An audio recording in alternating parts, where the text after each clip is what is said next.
Hello, I'm Steve, and welcome to our channel Patio Heat, where we provide visual concepts of infrared heating as well as tips for ideal patio comfort. Check out our patioheat.com website for sales and more information. Kindly consider tapping that like button if you find this video useful, as it helps others find our channel. Now let's get heating. Alright, so I was asked to review a installation idea that somebody had in reference to placing an Infratech unit inside a enclosure that they had designed. And so I just want to make a couple of comments and observations that I can say.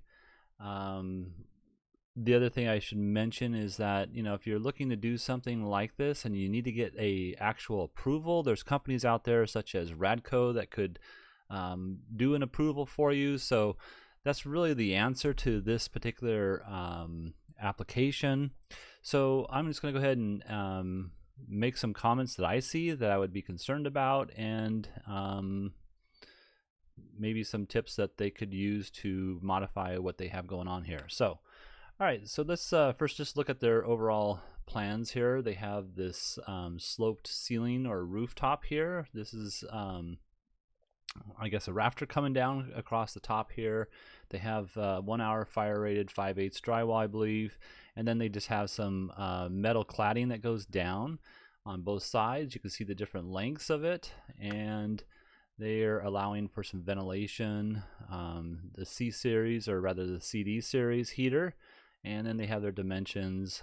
They do have this ventilation gap, they said here, it's a 1/2 inch, I believe, and so that's that. This dimension here, along with these dimensions here, in my opinion, are probably the wrong dimensions to really work off of.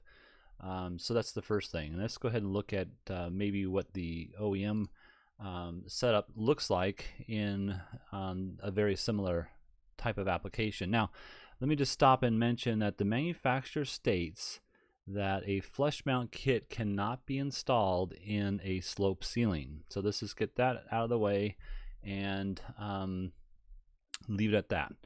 So if you're trying to do something that would allow for a flush mount kit or flush mount type kit, the only thing I can really state is that you need to follow the manufacturer's recommendations, and this would be the OEM type of application here. So you have a flush mount kit, and then you have the 1 hour 5/8 drywall that would encompass or enclose the heater itself.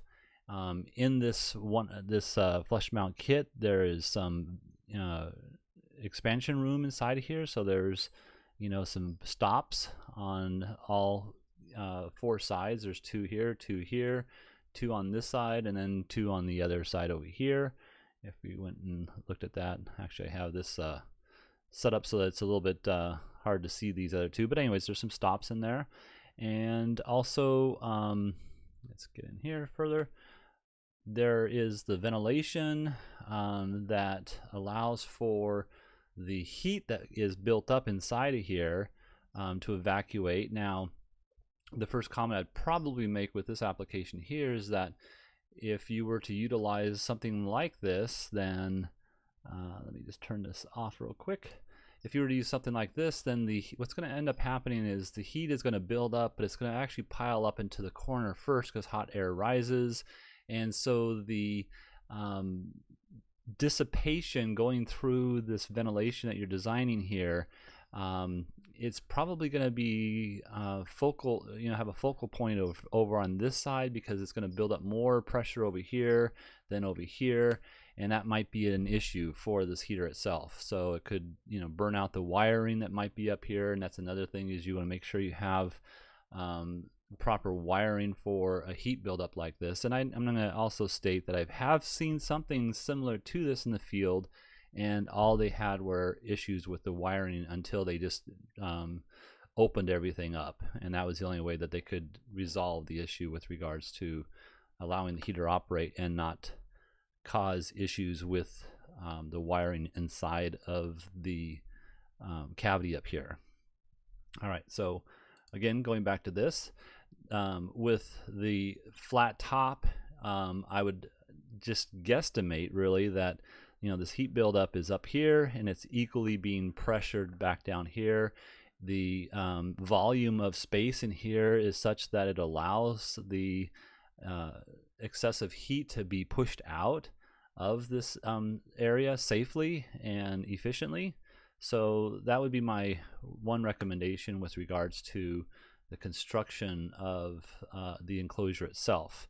Also, steel retains heat much differently than drywall would, so I would say that the heat could actually build up stronger and be much hotter with steel as opposed to a drywall.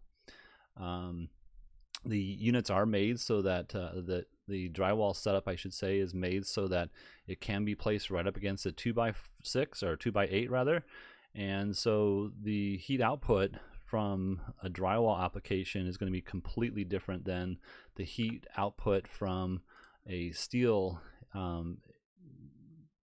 cladding like they have here. So is the clearance really able to be reduced? That would again be something that you'd have to have approved by some sort of business like Radco. All right, so let's go back to this. You'll also notice that I've dropped this bracket down a little bit further than they have. They have this at 1 foot 2 5/8, I believe, and you can see that mine's further down than that. The reason why is because this is the clearance that needs to be met with regards to using a system like this. So if you're going to use a flush mount kit, then this is the clearance that you need. Now you also notice that I've built these rafters out a little bit further. I'm not sure how far out they go. I just have this overall design like this, and you can see that I did space the heaters center to center appropriately. Let's see if I have that dimensionally. Let me just place that on here so you can see that I do. Hold on one second. Go to here, and you can see I have that at 8'5", and let me change that. So yeah, I do have the rafter set up the same slope that I received this little drawing on. So I'm going to stick with that and respond to some further issues here. So the reason I dropped this down is because if we do place a heater in here, so I'm going to place the unit itself in there, and I'm going to turn the array off for a second and go with the clearances below. So the clearances below needs to be 18 inches from the edge of the heater here, that goes all the way across, all the way straight out to the side, and I've just met that by lowering the unit. I think I lowered it roughly about 1.25 inches, somewhere like that, 1 3/4 inches. Let's just see if we can come up with some measurement. Yeah, this is called 2 inches, 1 13/16 inches is roughly what it looks like. So yeah, the height is important so that we're meeting the clearances to this element, which is the rafter itself.